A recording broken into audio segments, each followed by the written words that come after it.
Good evening, ladies and gentlemen. Welcome to our show.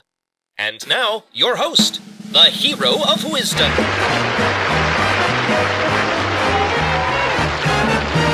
What is up, guys? Hero of Wisdom here. So I just got back into school, senior year of high school, and things have been really busy.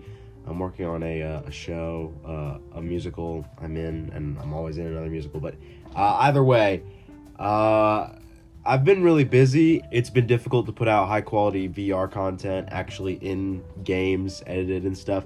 I've got something in the works. If you join the Discord, I can tell you about that, and there's some stuff in there about that. But for now, I just want to put something out. I want to do a quick reaction video. A lot of me talking. This is probably going to be a really long video. So I hope you get some sort of enjoyment out of that, because I know my Deadpool video did pretty good, even though that was much shorter than this will be. But anywho, this is a concept I do like talking about, and I'm sure that this video will do it some justice. But I don't know, because I haven't seen it yet. This is by Xenom's Archive, and it's called Why Prime VR Was Perfect. I want to give full credit to Xenom's Archive. The link will be at the very top of the description. If you end up enjoying this reaction and discussion content, leave a like, subscribe, comment down below any other videos you want me to react to or discuss, and I will. So yeah, with all of that being said, I'm very eager to hop into this video. Prime VR was, I mean, what a time to be alive. So yeah, let's just hop right into it. Virtual reality is the Wild West of gaming, as its history has been very rough with a lot of ups and downs. However, amongst the struggling is a golden period known as Prime VR, which was when virtual reality was at its most popular. It's long gone now, however many look back on it with a sense of nostalgia, seeing it as perfect. So I think right here, Prime VR probably, if I had to guess, I don't know what he's gonna say, like what actual era Prime VR was. There was a time in between this era where you had to have a bunch of money to get into it, and this era where it was just like a normal console amount of money, where there was a very tight-knit community of people that were on VR, between the people that were veterans and the people that were new. And there also wasn't, dare I say, a bunch of little kids. The Gorilla Tag kid has become sort of a negative thing, the kind of person on VR you don't want to be. And while I think that's a shame that Gorilla Tag has kind of had that sort of mentality, it is true that there was a time where VR players were much more chill. I guess what I'm trying to say is, I think at one point VR was sort of the sophisticated little brother of flat screen console games, because it just wasn't as known as mainstream. Why was this? Well, to me, it's because every major VR game at the time came together to form sort of a perfect selection. Unlike the normal game market, where everything is competing with each other and savage AAA companies are going crazy, VR was quiet, existed within a bubble with only a few passionate developers all working in synergy to create the perfect variety of games. Yeah, I hadn't even thought about that. That's true. It was hard to come by a AAA VR title. You know, now we've got a Deadpool VR game coming out. We've got the Batman and the Iron Man VR games out. The Star Wars games, though, for a long time were like the big AAA VR games, and those games were crafted with so much care and respect for the universe and for the player and for the medium of VR. There definitely are much smaller developers, much more caring developers like Warp Frog, Stress Level Zero, that work on VR games. That's completely true. Something for everyone, but what are these games and how do they contribute to Prime VR? That's what this video is about.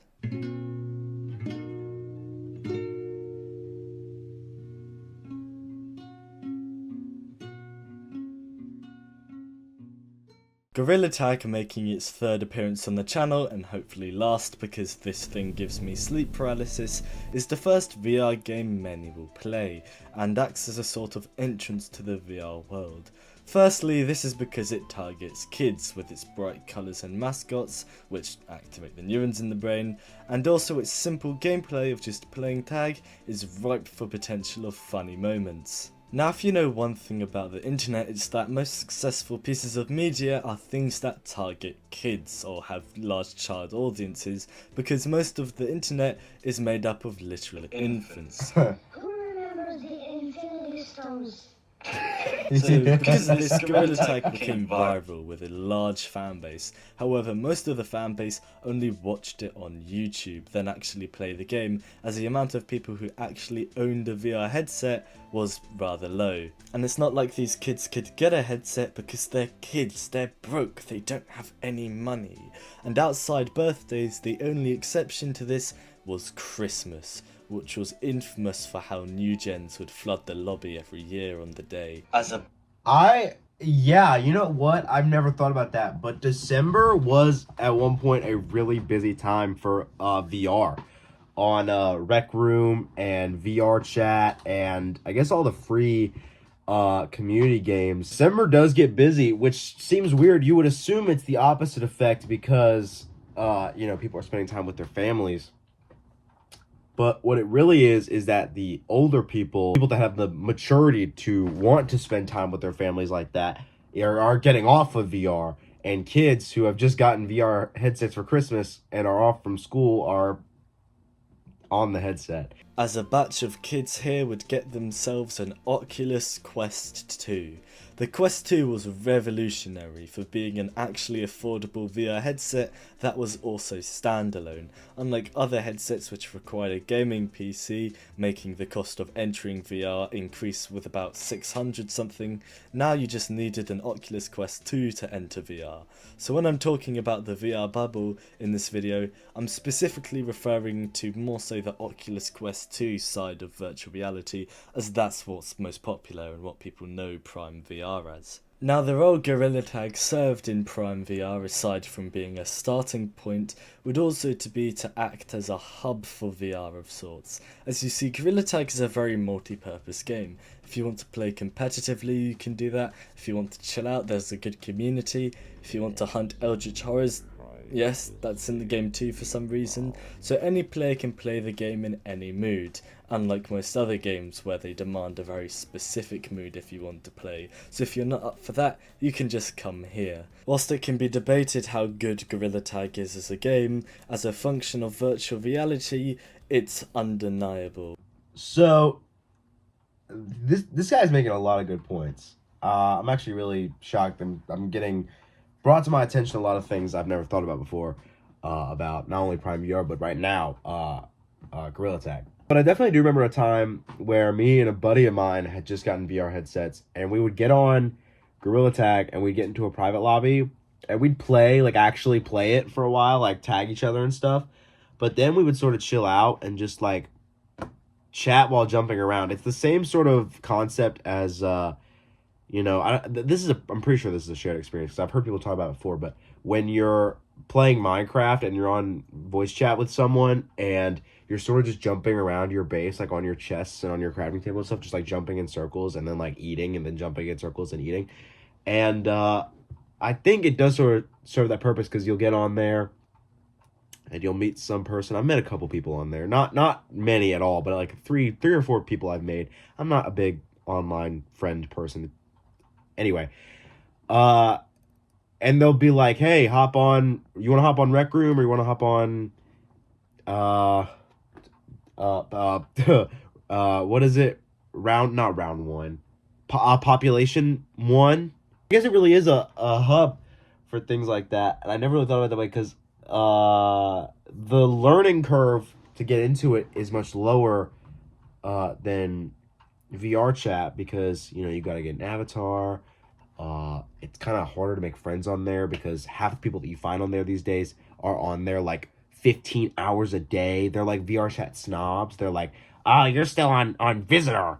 You know how many years I've been playing? Okay, quick side rant. VR chat has different levels of trust, I think it's called, based on how many friends you have. And based on how many friends you have, the game dictates how long you've been playing and how much trust other players should be able to give you. I've been playing that game for 4 years, and I'm still on the first level. So either I'm doing it wrong, or I don't have enough friends, or, hear me out, I have a life. And I'll go into some world and some, oh, you're telling me you're still on the first level? I refuse to associate with you. Shut up! Go outside. Touch some grass right now. That being said, Gorilla Tag does not have that. Rec Room is another game that also has that can be played Prime in Rec any mood Room, type dude. feel to it, as it's basically the Roblox of VR. Users make their own games for other users to play, so naturally it's basically an entire catalogue of games within one, therefore the multiple moods. Yeah, so that Roblox comparison is actually so true. People do not realize how connected Roblox and Rec Room are. And obviously that's because a lot of people don't play Rec Room, don't have a VR headset. But Rec Room, if Roblox is going through a big phase of this sort of thing, Rec Room is going to follow like a month later. It's really weird. Before Roblox VR was even a thing, which by the way, do people play Roblox VR right now? I really highly doubt it. When Roblox started going through its like phase of like AI thumbnails and like slop games and brain rot games and like steal a brain rot and stuff, Rec Room, like a week behind, was on that. And the amount of games that are hugely popular on Rec Room that are literally like bar for bar remakes of Roblox games is absurd. I know a few I can name. Prison Life has a copy on there. Auto Rap Battles has a copy on there. Whatever that quick draw game is has a copy on there. And I understand the appeal of being able to play those games in VR, but it's honestly kind of crazy, like how connected those two games are. Losing out on a child audience actually proved a good thing in the end, as it helped Rec Room stand out and be a bit more unique, having a slightly more mature audience. I say Let him finish.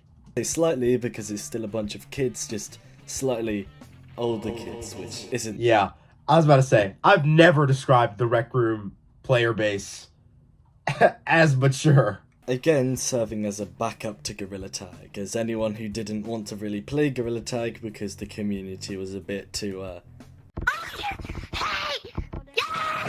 sorry. Infantile, could come here. So for this I call it the heart of Prime VR. What I mean by that is the tune of Rec Room and the images of its lobby being one of the strongest symbols of the era, almost like a mascot to it. Because Rec Room isn't exactly the peak of Prime VR, at least not for most people, however it's one of the first things people are going to think of when they think of the era. The music, the Rec Room music, the guitar, oh my god, that gets me back, like, that can take me back years the second I hear it. Oh my god.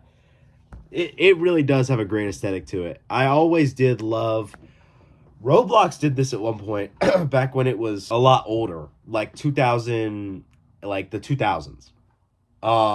You've probably seen it before. I think it's called like retro slop these days, but like when the bricks were more used, it almost encouraged you to create more because you recognized like it was simpler. They're bricks. You snap together the bricks and then you have created something, because that's just imagery we're familiar with as human beings with things like Legos and other, real life brick building things. The same thing sort of works with Rec Room, and I think the creator made games have sort of drifted away from this over the years, but the aesthetics of Rec Room are really like friendly, like creator friendly.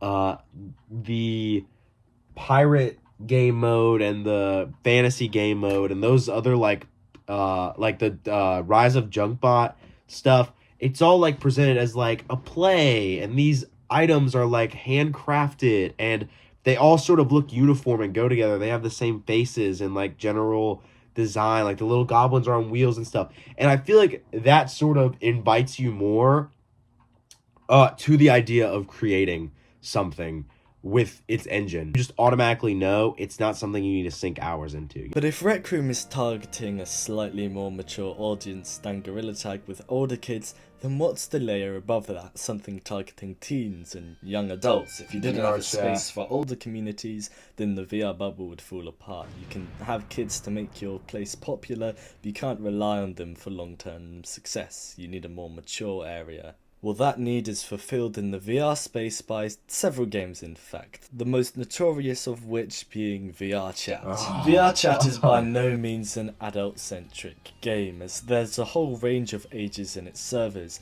However, unlike Gorilla Tag and Rec Room that are supposed to appeal to them darn youth, VR Chat is very much intended for a more mature audience. It's become a bit of a black sheep within the VR world, but on the bright side of things, the freedom of avatars and worlds allows for more freedom of expression, making the communities that inhabit VR Chat be a lot deeper than any of the other games, making VR Chat more sort of virtual universe within itself. Which leads into another reason why VR Chat is a bit of a black sheep in the VR world, as becoming a hardcore player of it is a lot more difficult, because the communities are more closed off and hidden within its worlds. Basically, if you want to become a proper VR Chat player, you have to dedicate a lot more time to it than other VR games. A lot more time. I'm telling you, like other games, I feel like you get flamed for like spending a bunch of like a crazy amount of time on it.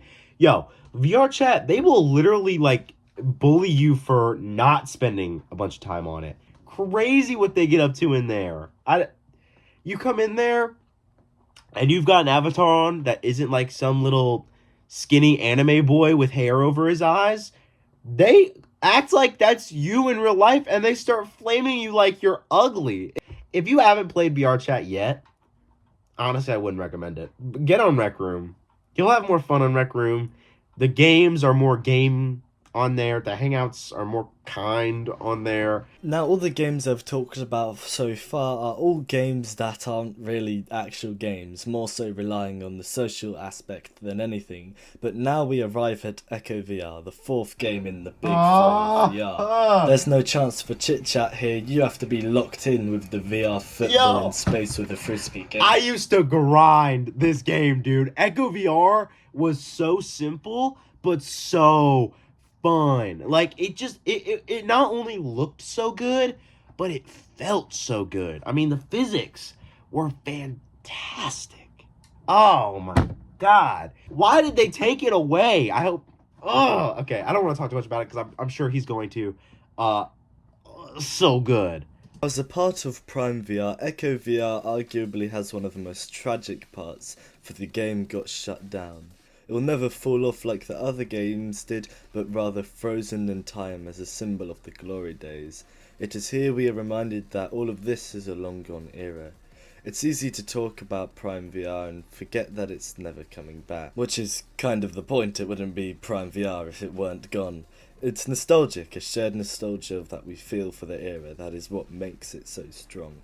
And this applies to many things, mainly popular games like Minecraft, as everyone has played that, so everyone can bond over it as a shared experience. So nostalgia for niche stuff only really happens rarely, which is ironic because nostalgia for niche stuff is debatably one of the better feelings of nostalgia, because it feels more personal. However, Prime VR is relatively niche in the grand scheme of things, and yet nostalgia for it is rather common. So why is that? Well, it's because of the VR bubble, as by all the VR games being contained within a bubble with a community, instead of being lost in the sea of other video game marketplaces, it allows the community to be more focused and centralized, instead of being scattered all around the place, so a shared sense of nostalgia is more easily to come by through that. So Prime VR nostalgia is both common and really feel good. Therefore, perfect. Therefore, by that logic, Prime VR is the friends we made along the way, and I'm not even taking the piss, because Prime VR is only Prime VR because of the community that made it big. The community that we can talk about the nostalgia of the memories of the time with. You can go back and play any of these Prime VR games now, except for Echo VR of course, but it wouldn't be the same because again, it was that golden community that just came together so well that what made it so peak. Alien is just Jaws in space, Subnautica is the typical survival but underwater. It's a key to success, as by basing something off something pre-existing, you put yourself in a pre-existing bubble that already has an audience that will interact with your piece of media, but the twist is what keeps it unique and helps it to stand out. And the twist is that it's in VR. And VR is perfect for this, as VR in itself is the twist. Just make any type of game in VR, and boom, you've done your formula. Pavlov is just that, the shooter genre in VR. Pavlov, dude. Pavlov, before it got its full release. Oh my god. So good. Playing with a bunch of people inside a Walmart. Playing gun game in a Walmart. Nothing like it. Alongside serving the need for a shooter game in the VR space, it also serves the need for a proper adult game in the VR space. As outside of edgy kids, I'm looking at you, Kieran, the main player base of these games are people who are big on shooters before getting a VR. Now, taking things back a bit, we have Call of Duty. It's very much a game with a similar community of So, I would go as far to say that I don't think there is such thing as games with a, meant for adults and meant for kids. VR games kind of make their games for everyone. I mean, the whole point of VR is to put yourself in the body of someone else. And if you're, a little kid and you want to stick yourself in the body of some soldier in the middle of some desert in some nondescript country shooting a gun at someone else, that's how you're going to do it. The whole point is to make you feel like an adult. And I almost feel like games like that are almost more appealing to kids because they put you in a completely different body that you're not even used to. I mean, you feel with height offsets and stuff, you feel 3 feet taller and you can take on the world. However, online experiences alone could never carry the VR bubble, as not everyone is an online person. Many prefer story games, so virtual reality's several story games are an important part of the bubble that don't really Oh my get the god, credit they deserve. So let me the shine a Walking light Dead on them for a one. moment. Saints and Sinners. Story games naturally predate most Oh of the my major god! online VR games. Super and are Hot. responsible Dude, for VR's Super Hot might be the first VR game. It was definitely one of the first 3 games I ever bought. Oh my god.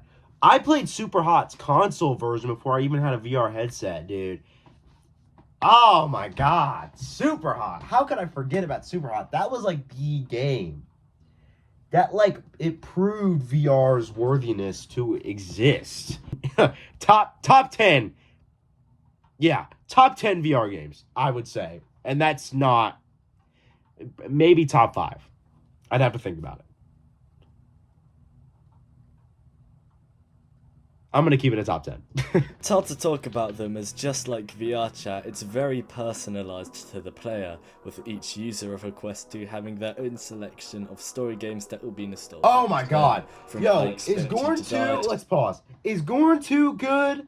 Have y'all played Gorn 2? Because I haven't. Is Gorn good? Gorn 2? I've heard nothing about Gorn 2. I saw 2 trailers. I haven't heard anything about it. There's one takeaway I want to give you from this video. It's to go out there and actually play some Quest 2 story games. And don't play the obvious stuff. Have a look around the store and see if you can find some underrated gems that appeal to you. True. There is one story game, however, that rised above the rest and reached heights of popularity that it even beat most of the online games at one time. I don't know what he's going to talk about However, here. its release would also mark the end of Prime VR for some. I'm talking about Bone Lab. Bone Lab was a new game Oh. over Was this the end of Prime VR? Is that what we're calling it?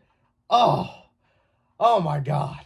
Yo, I got Bone Lab opening day. Opening day. Oh. Mwah.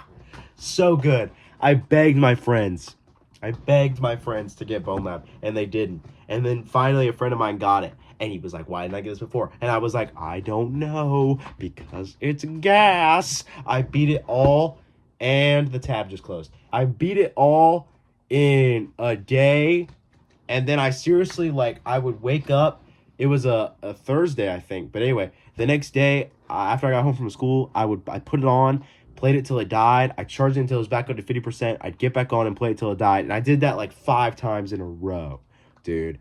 Bone Lab is so good. There's so many things about Bone Lab that I think could have been done better. And they act like they're going to put out an update at some point. I have my doubts. But, like, if they added some better hand-to-hand combat, some sword enemies, it would be unstoppable.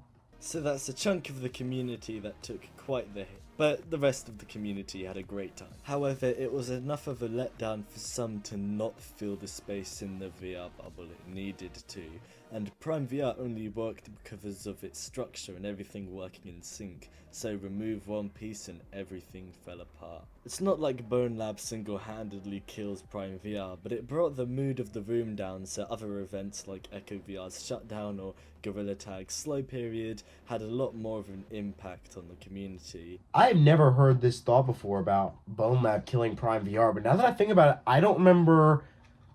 I've never heard mainstream VR coverage since Bone Lab. Like an advertised thing with trailers and stuff. I guess like Batman, but like that hardly even counts at that point. It's Batman. Yo, Xenom's Archive. Xenom's Archive. I mean, what a fantastic video. I mean, really good. I want everyone, top of the description, that this video is going to be linked. I want you to go watch it, like it up. Anyone that sees this, if you're watching this video, if you made it to this point, go like that video. Go watch it again without me interrupting every second. Yeah. This gave me a lot to think about Prime VR, a time I do miss, a time I was a part of. It's making me wonder, this resurgence he mentioned at the end, it's making me wonder if it will have a second golden age, if VR will. It's making me wonder if we'll look on VR right now fondly in a couple more years. Fantastic video all the way. If you guys enjoy this reaction video, please let me know and send me videos to react to either in the description or on the Discord, because I really enjoyed making this. And yeah, well, that's gonna do it. Fantastic. Fantastic. I can't believe that. Yeah. Well, thank you all for watching. I'm the Hero of Wisdom, and I'll see you all in the next one. Peace out. Ladies and gentlemen, that's our show. Thank you for watching, and we'll see you next time. Good night.